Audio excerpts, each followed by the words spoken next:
foot. Right there? Yeah, you still got a foot, I guess. Good there, Jerry? Yeah, I'm good. You good, John? Yep. All right. Should be able to undo. Now we just side to side.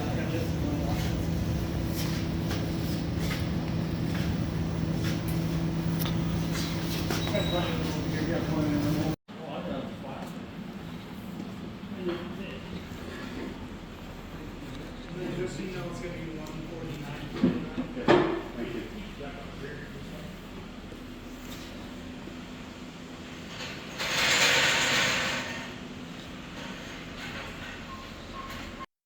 Hi, I'm Jeremy. I used to race cars and now I'm going to be drifting one. I had a lot of success over the years. I've been really fortunate to do quite well in pretty much all of the series that I've run in.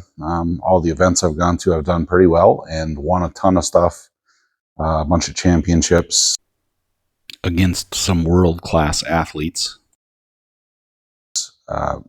Been really fortunate. I've got some sponsors that have helped me over the years, and they've decided that they're going to help me out some more on this build, which has been fantastic because I cannot do this without them.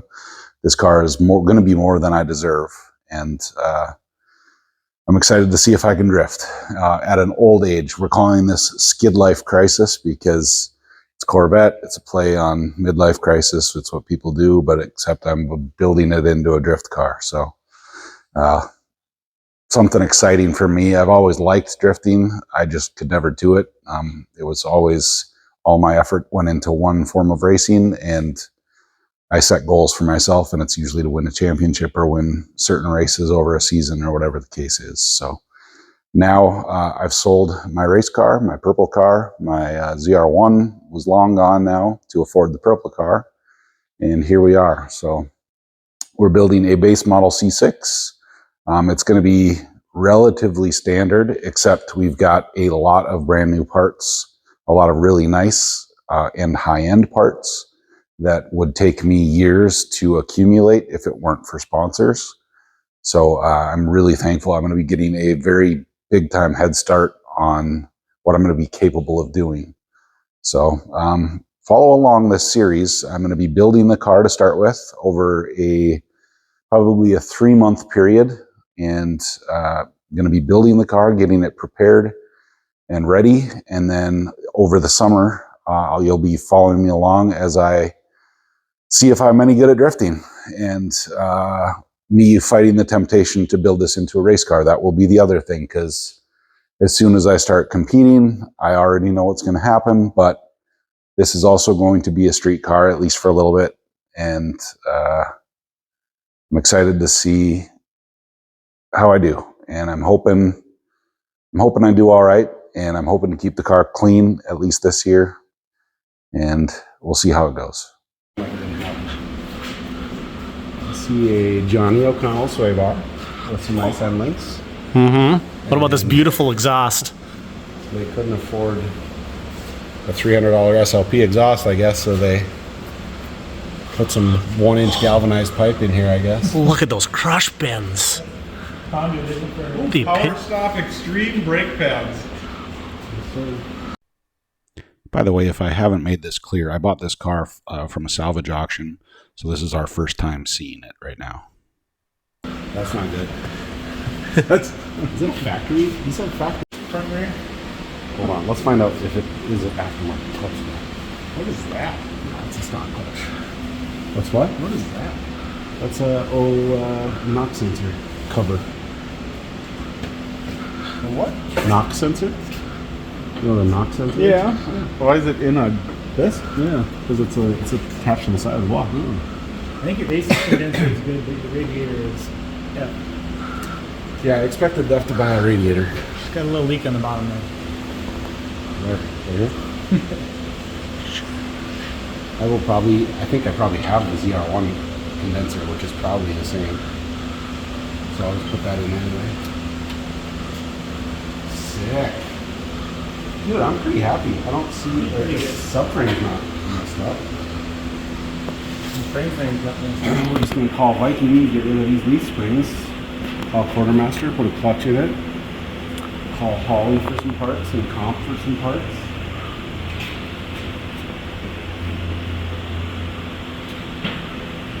Street car in no time. Doing burnouts next weekend. Probably call after dark speed too, because eccentrics are for idiots.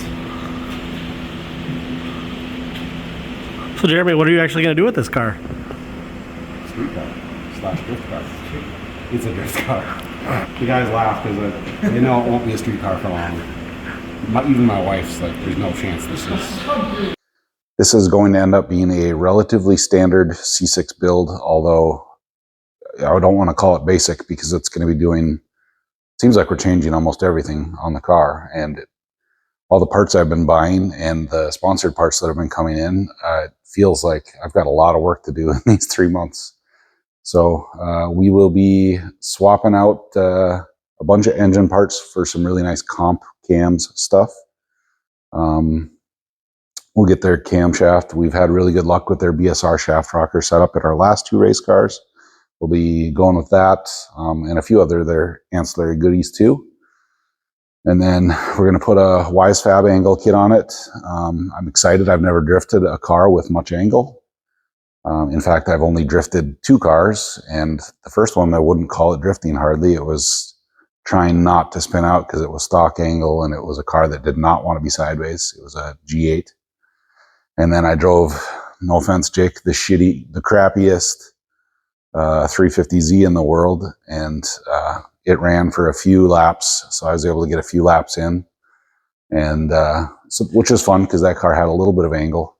But I'm excited to see how this works out and see what it's like with real angle and throwing a car in and sliding it to a threshold. And I'm excited, but there's a lot of work to be done in the next 3 months. So, He's a Marine! Really? Right? Dang! I do believe that looks like a Marine logo. Poor guy. What else you see in there, Jeff? Poor guy lost his car. Windshield not broken? No. Oh. Oh. That's one hell of a nail. Maybe that's how this ended up happening. Oh. I saw lights flickering. Let me get her clamped here. Oh, some sweet and low. Sweet. Alright, you better come back here and listen to it start up back here. Gotta turn this thing on, right? Alright, give it a shot. I doubt it'll crank. Yeah. Alright. Push down. Down. Unhook it. Alright.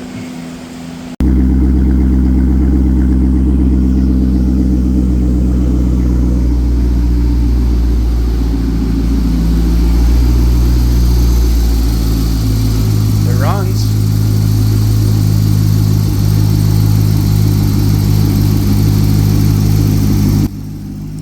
we put a fresh Optima battery in this baby and she popped right off. And the little boy's pretty excited.